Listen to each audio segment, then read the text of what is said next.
The night was noisily silent in the small village of Okochi, a peaceful place where families thrive through farming and trade. But for Chika's family, the silence will soon be broken by the cruel echoes of destruction. The darkness of the night hid the approach of three shadows, men whose hearts were blackened by greed and malice: Obiora, Jide, and Dike. Three childhood friends turned oppressors had sent their sights on Chika's father's land, a piece of fertile soil that stood as the family's last hope of survival. With torches and machetes, they stormed into the compound, tearing down what little shelter the family had. Chika's father, Nduka, was restrained, his face battered as he pleaded for mercy. Her mother, Adane, held onto her, shielding her trembling 18-year-old body as they watched in horror. The men laughed as they seized land documents, sacks of harvested crops, and the little money the family had saved.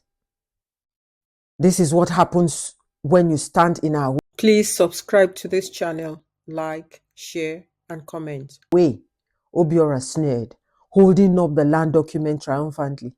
We warned you, didn't we? Jide spat on the ground near Nduka's feet. You should have sold it willingly. Now we'll take everything.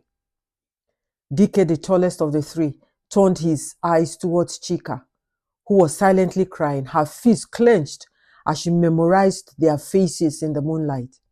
This one, he chuckled, this one will remember us forever. And indeed she did.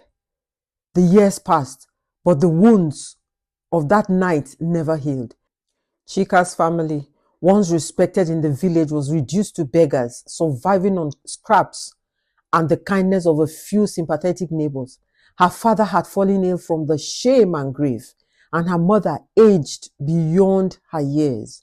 But Chika, she was different. The fire in her heart burned brighter each day, fueled by the one thought alone: revenge. As she grew, she listened, she watched. She learned that Obiora had become a wealthy merchant. Jide had risen to prominence as a politician, and Dike built an empire in real estate. They had thrived while her family had perished in poverty. One fateful evening, she sought the wisdom of an old friend of her father's, an elder named Ogbuefi Maduka. He spoke in hushed tones of a powerful shrine deep in the Forbidden Woods, a place where justice was served in the old ways. Are you certain this is what you want? He asked, his wise eyes searching her face. Chika's voice was steady. I have no doubt, Nai. It was a moonless night when Chika arrived at the shrine, its entrance marked by airy carvings and the flickering light of ritual fires. The priest, an ancient-looking man named Okanga, studied her carefully before speaking. You seek justice, he murmured, but justice and vengeance are two different things. Chika remained unshaken. What I seek is balance. Okanga nodded, then reached for a small clay bowl filled with a shimmering black liquid. This is the substance of retribution, he explained. Slip this into their food or drink, and their souls will be bound to this shrine. They will not die, but they will answer to their crimes. They will immediately disappear to this shrine. Chika took the bowl, her heart pounding. The time had come. Obiora was the first to fall, but it did not happen overnight. Chika, now a woman of stunning beauty and intelligence, had spent months infiltrating his world. She disguised herself as Adaora, a sophisticated businesswoman with interest in luxury fashion. Through careful orchestrated encounters of exclusive gatherings, she... Please subscribe to this channel, like, share, and comment. Caught Obiora's attention, and soon he became infatuated with her. She played her role flawlessly, charming, intelligent, and seemingly devoted. Obiora, despite his wealth, was still a man of vanity and desire, and Chika used it against him. She became his lover, whispering sweet words in his ears while secretly planning his downfall. It wasn't long before she had access to his home, his business, and his trust. On the night of his grand banquet, she ensured that she would be the one to pour his wine. With the flick of her wrist, she slipped the dark liquid into his goblet as he smiled at her, completely unaware of the fate that awaited him. The moment the cup touched his lips, his body stiffened, his eyes went wide in terror. His screams cut short as he vanished straight to Okanga's shrine before the horrified guest. Jide was next. He had built a reputation as a powerful politician, one whose influence stretched far and wide. Chika knew that approaching him required a different strategy. She disguised herself as an ambitious young journalist, eager to interview him for a prominent political magazine.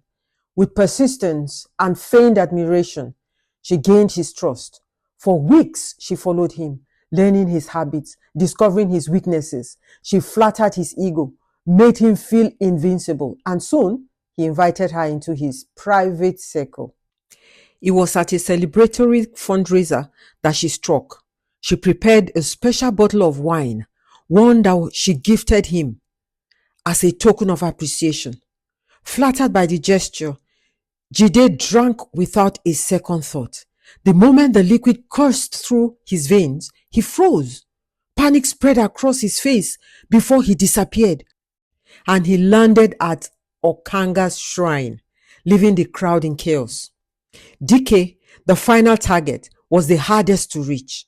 He had become a real estate mogul, a man wary of strangers and fiercely protective of his empire. Chika knew that a romantic approach would not work at this time. Instead, she posed as a wealthy investor seeking to collaborate on a major project. She spoke his language: profit, expansion, and dominance. After weeks of negotiations, he invited her to an exclusive business dinner, eager to finalize the supposed deal.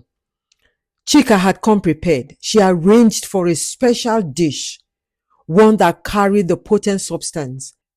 As he lifted the first bite to his mouth, she watched with steady eyes. The moment the food touched his tongue, Dike stiffened, his cutlery clattering to the table, his face contorted in terror before he vanished again to Okanga's shrine, leaving his associates in stunned horror. At the shrine, the three men awoke, bound by invisible forces. The priest stood before them, his eyes glowing with power. You have been summoned to face the weight of your sins. The village of Okochi gathered in stunned silence as the three men, now shadows of their former selves, were paraded into a square. Under the influence of the shrine's power, they confessed every detail of their crime, their voices shaking as they admitted the destruction they had caused.